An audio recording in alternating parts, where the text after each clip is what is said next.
আপনি আপনার স্ত্রীর কাছে বসে আছেন, একটা ফুরফুরে মনে, আনন্দ চিত্তে স্ত্রীর সাথে আলাপ করছেন, তার সাথে আপনি ভাব আদান প্রদান করছেন, আল্লাহর আরশ পর্যন্ত খুশি হয়ে যায়।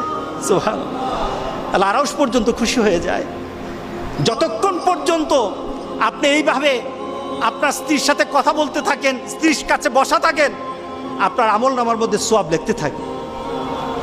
রাসূল পাক সাল্লাল্লাহু আলাইহি সাল্লাম এই কথা বলার পর এক সাহাবী বললেন, ইয়া রাসূলুল্লাহ, স্ত্রীর সাথে একসাথে শুবো, একসাথে ঘুমাবো, একসাথে খাবো, একসাথে তাকে আদর করব, এটা কি সওয়াবের কাজ হতে পারে?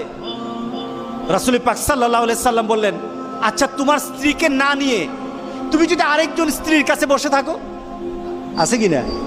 আছে কিনা? মজাই লাগে, উনিও খাইবেন, রেডি থাকেন। তুমি অন্য কোনো স্ত্রীর পাশে বসে বসে ফিস ফিস ফিস ফিস করলা, মজাই লাগে।